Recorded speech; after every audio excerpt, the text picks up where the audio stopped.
সন্তান দেওয়ার মালিক কে? বলে আল্লাহ। না দিলে কেউ জোর করে নিতে পারে না। পারে? বলে। আজকাল আমাদের সমাজে যদি একটু সন্তান বেশি হয়ে যায়, মানুষ কানাঘুষা করে। পারে কিনা বলে? এতগুলো সন্তান বানায় ফেলেছে বছরে বছরে, বলে না? কি বলেন, বলে কিনা? আর যদি একটা সন্তান দুইটা সন্তান হয়, তারা তাকে সমাজের গৌরব মনে করে, স্মার্ট মনে করে, যে আমরা বর্তমান সমাজের স্মার্ট মানুষ, আমরা সমাজটাকে সুন্দরভাবে পরিচালনা করতেছি। কিন্তু না, নবীজি কি বলছেন? নবীজি বলছেন, তোমরা আমার উম্মত যত বড় বাড়াইতে থাকো। কে বলছেন? যত বড় আমার উম্মত বাড়াও। আমরা কিন্তু সেদিকে যাই না। আমরা যত কম পারি তত সন্তানাদি বানাই না। কাল কিয়ামতের ময়দানে আল্লাহ রাব্বুল আলামিনের সামনে আপনাকে জবাবদিহি করতে হবে, এই মানুষগুলি কেন তুমি দুনিয়াতে আসতে বাধা দান করেছো। আল্লাহ যাকে দুনিয়ায় পাঠাবেন কেউ ঠেকাইতে পারবে? বলে কেউ ঠেকাইতে পারবে না। তাকে দুনিয়াতে আসতে হবে। তো আদম আলাইহিস সালামের সন্তানের মধ্যে আমরা জানি দুটো সন্তানের নাম জানি, হাবিল আর কাবিল। হাবিল ছিল বড়, কাবিল ছিল, এই দুই ভাইয়ের মধ্যে কে ছিল? হাবিল ছিল বড়, কাবিল ছিল ছোট। আদম আলাইহিস সালামের সময় জামানায় নিয়ম ছিল, এই জোড়ার বোন ওই জোড়ার ভাই বিবাহ করবে, আর ওই জোড়ার ভাই এই জোড়ার বোনকে বিবাহ করবে। কিন্তু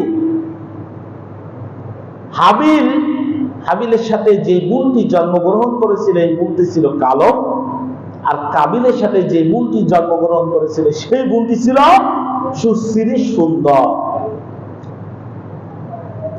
তো নিয়ম অনুযায়ী হাবিলের সাথে যেই বোনটি জন্মগ্রহণ করেছে তাকে বিবাহ করবে কাবিল, আর কাবিলের সাথে যে বোনটি জন্মগ্রহণ করেছে তাকে বিবাহ করবে।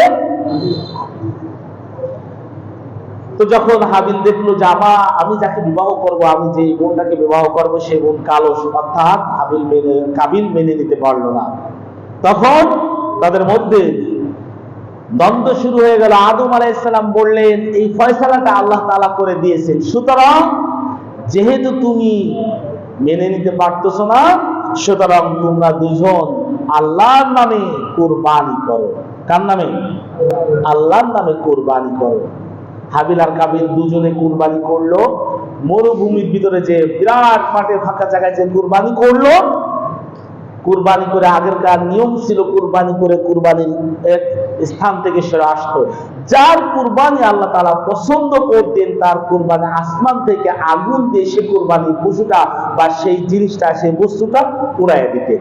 আর যারটা গ্রহণ করতেন না, তারটা ওই মাঠের ময়দানে পচে যেত, গলে যেত, ওইখানেই পড়ে থাকতো। কুরবানি করলো। হাবিলের কুরবানি আল্লাহ রাব্বুল আলামিন কবুল করলেন, কাবিলের কুরবানি কবুল করলেন না। তখন থেকেই এই কুরবানি কি হয়ে যায়? চালু হয়। তখন থেকে কুরবানি শুরু হয়। তাহলে কুরবানি কখন থেকে শুরু হলো? আমরা পাইলাম আদম আলাইহিস সালাম থেকে শুরু করে নিয়ে। কখন? আদম আলাইহিস সালাম থেকে শুরু করে নিয়ে কুরবানি শুরু হয়ে যায়। তো হাজিরিন, হযরত ইব্রাহিম আলাইহিস সালাম আমরা গত জুমায় আলোচনা করেছিলাম, আল্লাহ রাব্বুল আলামিন তাকে প্রথম সন্তান দান করেছিলেন 80 অথবা 86 বছর বয়সে। দ্বিতীয় সন্তান দান করেছিলেন 120 বছর বয়সে। মনে আছে? মনে আছে তো? তো ইব্রাহিম আলাইহিস সালাম যতগুলি পরীক্ষা দিয়েছেন, আল্লাহ তাআলা যত পরীক্ষা নিয়েছেন, সব থেকে বড় কঠিন পরীক্ষা হয়েছিল সন্তানকে জবাই করা। সব থেকে বড় কঠিন পরীক্ষা কোনটা? সন্তানকে জবাই করা। পিতামাতার মধ্যে যদি ঈমান থাকে, কি থাকে? ঈমান থাকে, ওই পিতামাতা যদি যোগ্য সন্তান তৈরি করতে পারে, নেককার সন্তান তৈরি করতে পারে, ওই সন্তানের প্রতি স্বাভাবিক পিতামাতার যতটা মায়া মহব্বত, তার থেকে বেশি মায়া মহব্বত সৃষ্টি হয়। কে সৃষ্টি করে দেন বলেন তো? যাই হোক, কম হোক আর বেশি হোক, পিতামাতার কাছে সন্তান দুনিয়াতে পিতা যতই কষ্ট করুক, মাথার ঘাম পায়ে ফেলুক, আর হালাল করুক আর হারাম করুক, রাত করুক আর দিন করুক, কষ্ট করে সন্তানের মুখে একটু হাসি দেখার জন্যই পিতামাতা এত কষ্ট করে। কি বলেন, ঠিক না? এত কষ্ট করে কিসের জন্য? সন্তানাদির জন্য।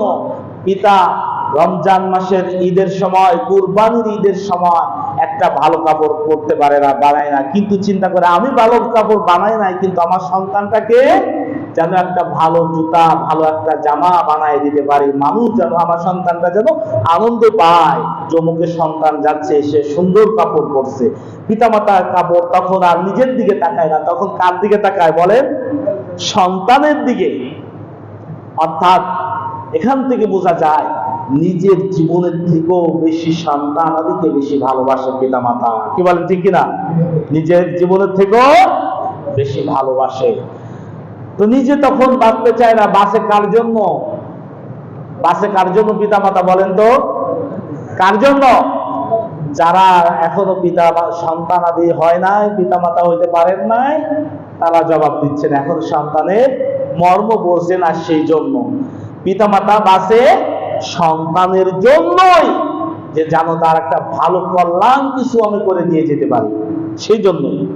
ইব্রাহিম আলাইহিস সালাম বয়স করে যারা বিবাহ করে এবং বয়স করে যাদের ছেলে মেয়ে হয়, তাদের কিন্তু স্ত্রীর প্রতি এবং ছেলে মেয়ের প্রতি অনেক মায়া মহব্বত হয়। সাধারণ অল্প বয়সে যারা বিবাহ করে কিছুদিন পরে কিন্তু ছাড়াছাড়ি হয়ে যায়, হয় কিনা বলেন? হয় না? মায়া মহব্বত সব অল্পর মধ্যে শেষ হয়ে যায়। আর একটু বয়স করে বিয়ে করলে কিন্তু তারা কিন্তু স্ত্রীকে ভালোবাসে। আর একটু বয়সে যদি ছেলে হয়, ছেলে মেয়ে হয়, ওই ছেলে মেয়ের প্রতি আরো বেশি মায়া মহব্বত হয়। ইব্রাহিম আলাইহিস সালামের তদ্রূপ। ইব্রাহিম আলাইহিস সালাম সব সময় আল্লাহর কাছে দোয়া করতেন, রব্বি হাবলি মিনাস সালিহিন। কি দোয়া করতেন বলেন?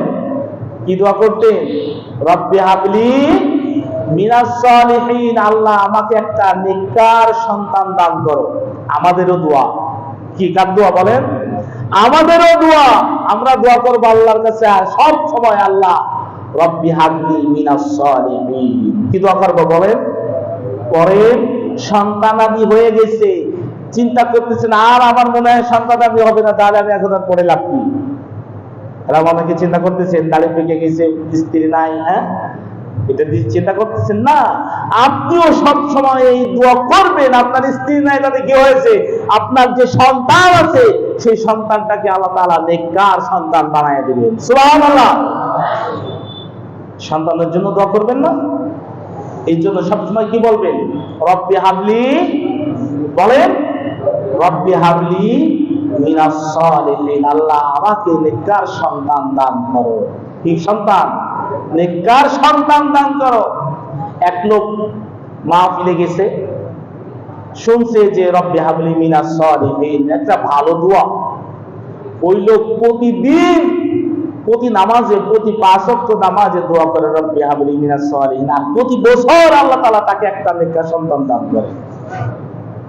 হইতে হইতে প্রায় 10টা 12টা 15টা হয়ে গেছে সন্তান। একজন জিজ্ঞেস করছে, আপনি যে দোয়া পড়েন কি দোয়া পড়েন? এটা তো জানি না। ওকে আপনার ছেলে মেয়ে কয়টা? আমার 15-16টা আছে। হ্যাঁ, এখন আপনি দোয়া করেন, নকশা করেছে, এখন আপনি দোয়া করেন। এটা দোয়া আল্লাহর কাছে নেককার সন্তান চাচ্ছে, সেই দোয়া। সন্তানাদি বেশি হলে লাভ না ক্ষতি বলেন তো? লাভ না ক্ষতি? ক্ষতি। হ্যাঁ, যত সন্তান হবে তত আপনার সংসারে আল্লাহ রাব্বুল আলামিন বরকত দান করবেন। সুবহানাল্লাহ। কে রিজিক কেউ তৈরি করে না, যার রিজিক তাকেই আল্লাহ রাব্বুল আলামিন দান করেন। সুবহানাল্লাহ। সন্তানাদি যত হবে তত কল্যাণ হবে। ইব্রাহিম আলাইহিস সালাম সব সময় দোয়া করতেন, রব্বি হাবলি মিনাস সালিহিন, আল্লাহ আমাকে নেককার সন্তান দান করো। প্রত্যেক নবী একই দোয়া করছেন। ইব্রাহিম আলাইহিস সালামের সন্তানেরা সকলে একই দোয়া করেছেন, রব্বি হাবলি মিনাস সালিহিন। আল্লাহ রাব্বুল আলামিন ইব্রাহিম আলাইহিস সালামকে কি সন্তান দান করলেন? কি সন্তান দান করেছেন? নেককার সন্তান। এমন নেককার সন্তান দান করলেন, রব্বুল আলামিন নবী বানিয়ে দিলেন। সুবহানাল্লাহ। 2টা সন্তান দান করলেন, 2 স্ত্রীকে, 2টা সন্তানই নবী বানায় দিলেন।